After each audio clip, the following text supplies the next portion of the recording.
திமுக தரக்கூடிய 4-5 சீட்டுக்கு காங்கிரஸ் கட்சி தன்மானத்தை இழந்து திமுக கூட்டணியில் இருக்கிறதா காங்கிரஸ் கட்சியை பேசிட்டு இருக்காங்க.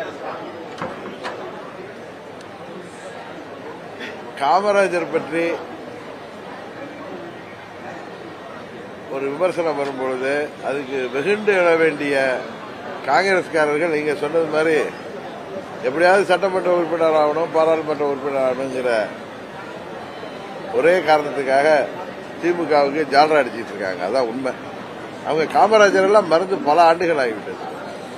கடந்த 4 ஆண்டுகள்ல செயல்படுத்தப்படாத உங்களுடன் ஸ்டாலின், ஓரணியில் தமிழ்நாடு இந்த ஸ்கீம் எல்லாம் லாஸ்டா அவசரமா கொண்டு வரக்கூடிய பின்னணி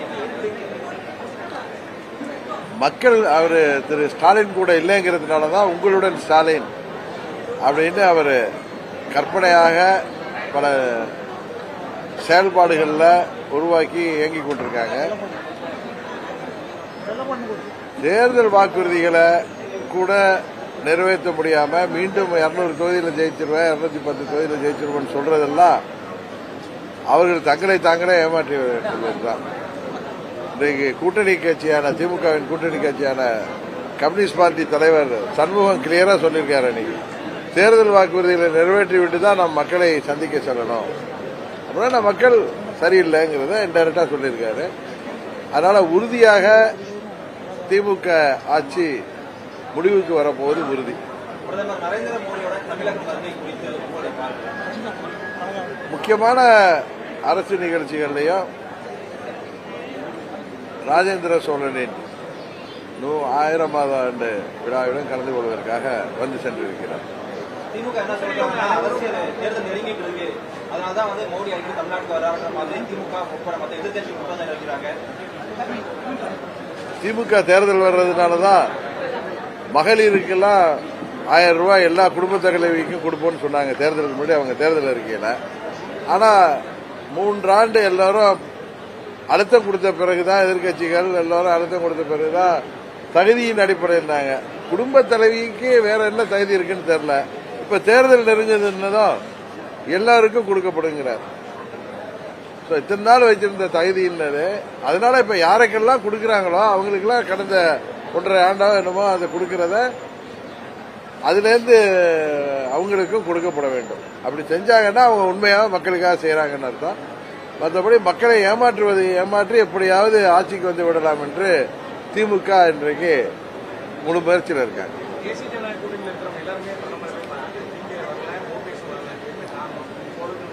இல்ல நான் ஏற்கனவே உங்கள் முன்னாடி சொல்லியிருக்கேன். நான் மாண்புமிகு பிரதமர் அவர்களை சந்திப்பதற்கு அப்பாயின்மெண்ட் கேட்கலன்னு சொல்லியிருக்கேன். தென் மாவட்டங்களில் தொடர்ச்சியா சாதிய மோதல், நேற்று கூட திருநெல்வேலியில் ஒரு ஆணவ படுகொலை நடந்தது, எப்படி பாக்குறீங்க? இந்த 4 ஆண்டுகள்ல தமிழ்நாட்டில் சட்டம் ஒழுங்கு சந்திச்சிருக்குது. குறிப்பாக தென் மாவட்டங்களில் மாணவர்கள் வரை அந்த உணர்வு, தவறான உணர்வு இன்றைக்கு பெருகி பல்வேறு சட்ட ஒழுங்கு பிரச்சனைகள் வருது. இந்த ஆட்சி முடிவுக்கு வந்தால்தான் தமிழ்நாடு சகஜ நிலைக்கு வர முடியும். ஆனா முதலமைச்சர் ஒத்துக்கொள்ள மாட்டேங்காரு. தமிழ்நாடு அமைதி பூங்காவா தான் சொல்லிட்டு இருக்காரு.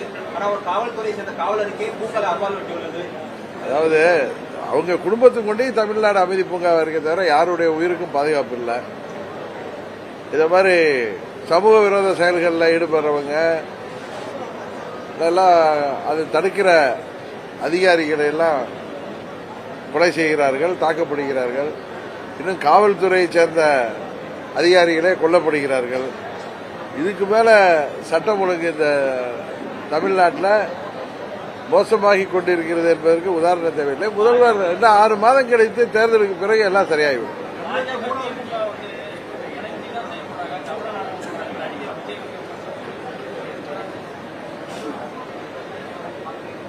அது அவருடைய விமர்சனம்.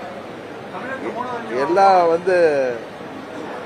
என்ன கத்திரிக்காய் முத்துனா கடைக்கு வந்துதானே அவனை எதா இருந்தாலும் தெரிஞ்சு போயிடும்.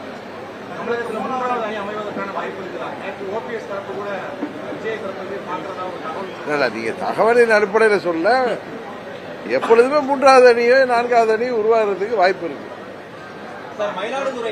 நான் யதார்த்தத்தை சொல்றேன்.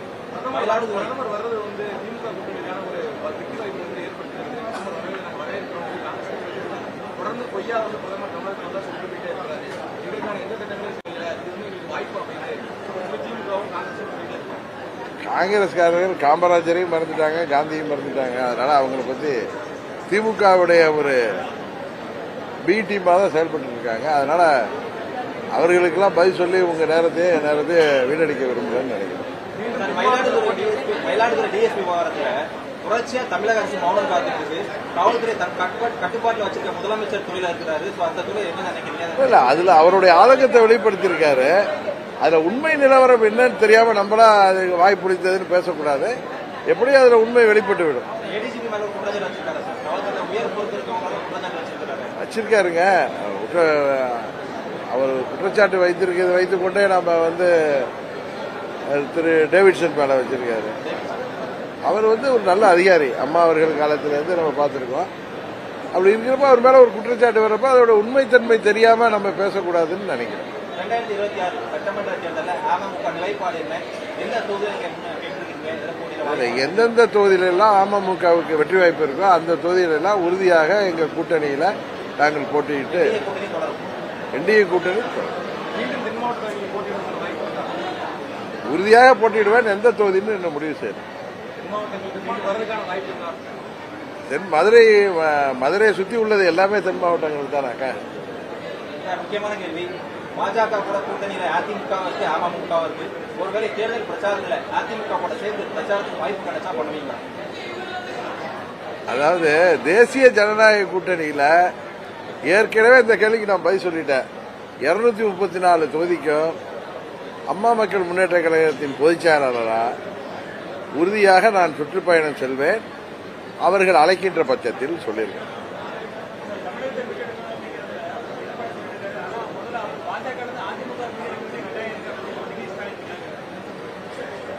ஒன்று மாத்திரம் தெளிவாக இது தேசிய ஜனநாயக கூட்டணி பலப்பட்டு வருவதனால திமுக குறிப்பா முதல்வரும் அவரது மகன் திரு உதயநிதி ஸ்டாலினும் மிகவும் அச்சப்பட்டிருக்கிறார்கள் என்பது மாத்திரம் தெரியுது.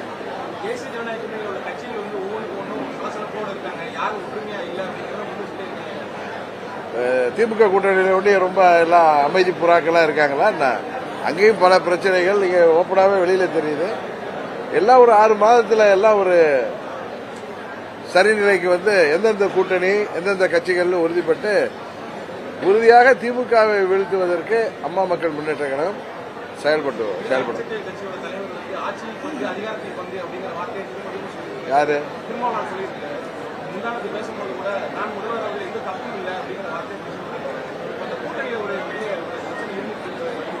அவரு எந்த அடிப்படையில் பேசினாரும் தெரியாது. நண்பர் திருமாவளவன் அவர்கள் நீண்ட நாள அரசியல் உள்ளவர், சட்டமன்ற உறுப்பினரா பாராளுமன்ற உறுப்பினரா உள்ளவர். அவருக்கு முதல்வராக வர்றதுக்கு எல்லா தகுதியும் இருக்குன்னு தான் நானும் நினைக்கிறேன். நான் எதிர்கட்சியில் இருக்கிறதுனால ஒருத்தரை குறைத்து மதிப்பிடக்கூடாது. அவருக்கு ஒரு முதல்வராக கூடிய எல்லா தகுதிகளும் இருப்பதாகத்தான் நான் நினைக்கிறேன். அரசியலுக்கு அப்பாற்பட்டு முதலமைச்சர் உடலகம் கொடுத்து அமமுக அவர்கிட்ட பேசல. நாங்க சம்பந்தமா அவர் விரைவில் நலம் பெற்று வரணும்னு நான் அறிக்கையை கொடுத்துருக்கேன்.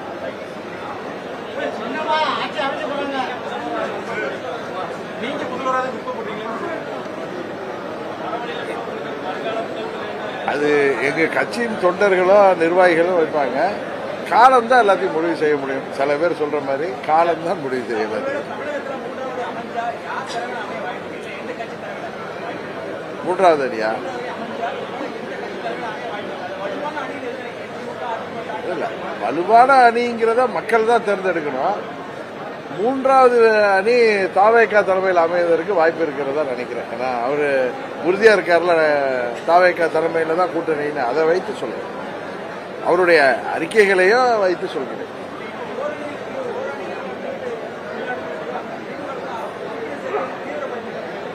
என்னங்க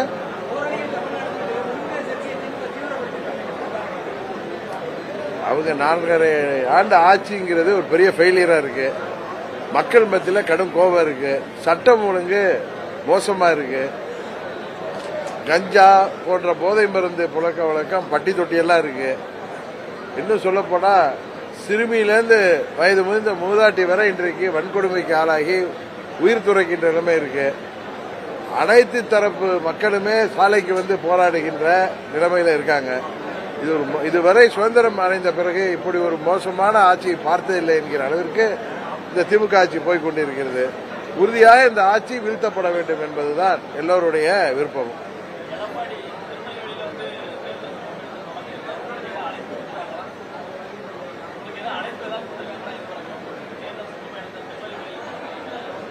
அவர் திருநெல்வேலி வரப்ப தெரியும் உங்களுக்கு.